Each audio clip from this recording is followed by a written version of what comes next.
It's not known exactly when us humans began to imagine being able to live forever, but it's probably been thought about for thousands of years, since getting old comes from a whole list of problems associated with it. The ancient Greek poet Homer called old age loathsome, and the well-known Shakespeare termed old age as a hideous winter. There are many scientists and researchers who believe that soon discoveries will be made that lead to immortality, and that maybe even stem cell research could reverse the effects of aging, since it has great potential. Believe it or not, it's not known exactly why we age. It just happens, and it's part of life. Researchers are still trying to understand what actually causes us to grow old and wither away, and have looked at aging as if it were a disease. But is it possible to achieve immortality? There are many scientists who say that it's just a matter of time. In fact, the tech giant Google says that we will probably find out the secret to eternal life by the year 2029. This is the time when it is estimated that nanobots will be created that will be able to swim through our bodies and fight disease. Even more unbelievable is that Ray Kurzweil, who is Google's director of engineering, says that medical advancements and technology will advance so much in the next 10 years that we may see human beings given the option to live forever. It's a pretty bold statement unless you understand the concept of medical nanobots. The microscopic bots could one day be used as drug capsules that directly target the disease and deliver the cure without affecting the entire body. Some scientists claim that eventually we will be able to inject tiny nanoscale machines into our bodies that act like tiny pharmaceutical labs. These tiny robots would be able to detect a problem inside of your body, process your body's natural enzymes and proteins into a drug, then deliver it to a problem spot. Imagine never being sick again. Nanotechnology is already capable of some incredible things. At the same time, there are some scientists that say it's impossible to biologically live forever because our bodies would age no matter what. Research suggests that by solving one problem, the human body ends up with another. There is a normal cell cycle in our body, and if good cells are boosted, then cancer cells have a better chance to grow, and even more violently. Well, even if they are, there are other ways to become immortal.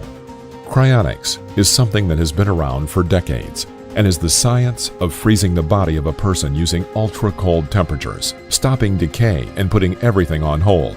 No, it's not science fiction, and shouldn't be confused with cryo-sleep you see in the movies. With cryonics, the idea is to bring the person back from a deep freeze when the medical technology becomes available. As we mentioned before, some believe medical science will advance so much in the next decade or so that people who are cryogenically frozen could be brought back to life and have their health problems cured. At this point, they could live forever. Until then, the person stays frozen inside of a deep freeze chamber. Imagine being in one of these chambers for 100 or maybe even 1,000 years, and then being brought back to life in an unknown future where anything could be possible. Of course, the procedure of preservation is experimental, and no one knows if it will be possible to bring someone who has been frozen back to life. But if you are interested, there is a company that was founded in 1972 called Alcor, where you can become a client of this company, and when something happens to you, the company immediately steps in as soon as possible to preserve your body and your brain. Apparently, it's really easy to become a member, and if you are in good health and have life insurance, it will pay for your cryopreservation. With things being that easy, maybe many of us will end up frozen and waiting until it's possible to become immortal. Interestingly enough, there was a book published in 1986 called Engines of Creation, which focuses on nanotechnology. In this book, the author predicted that by 2040 to 2050, that the first humans will be cryonically brought back to life. But stem cell researchers think that it could be a lot sooner than that. The breakthroughs in the field have been incredibly astounding, and stem cells can be used to cure almost anything, grow new organs, and even cure baldness. Despite being in the infancy of stem cell research, the results from this alone have been shocking. As far as how many people are actually cryonically frozen, but at the Cryonics Institute in Michigan, there are nearly 2,000 people signed up to be frozen immediately after they pass away. And as of January 2018, there were 160 patients already frozen in tanks of liquid nitrogen. And for the record, for those who are curious, the first human ever frozen by cryonics was Dr. James Bedford, who passed away in 1967 and is still in his cryonic chamber after 50 years. The big question one needs to ask themselves is, Do I really want to live forever? Imagine the things that would be able to be accomplished if you could live as long as you wanted to. Of course, there is that whole afterlife thing that a lot of people believe in. What if there is some existence when we leave our bodies and we don't want to come back? Some of you may think that it will be impossible to bring a frozen person back to life.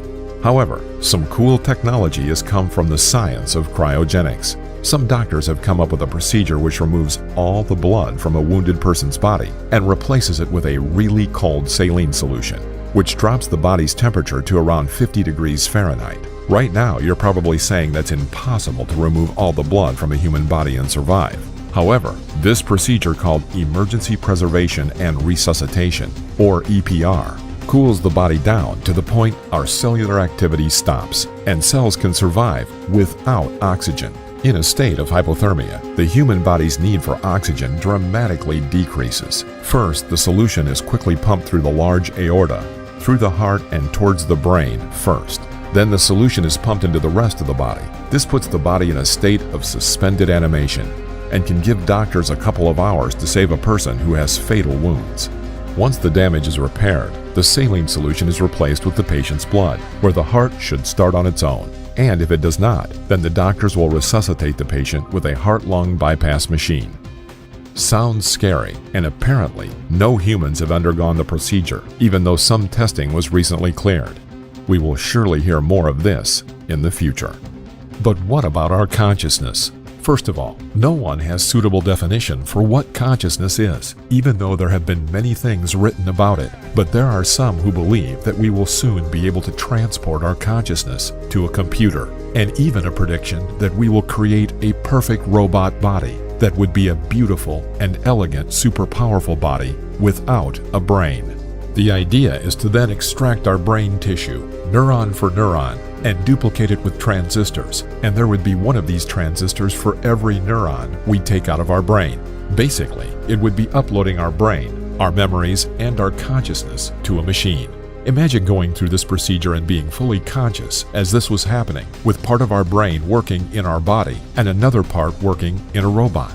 Of course, you would be connected by wires until the process was completed, and soon you would have a human body with no brain, and the perfect silicon and steel robot would be complete. This is just one of the more ambitious ideas of moving human consciousness into a machine. One of the others is uploading our consciousness into a computer. There are people now who are trying to unlock the secrets of the brain and then make it possible to upload that person's mind into a computer, which would free them of their biological body.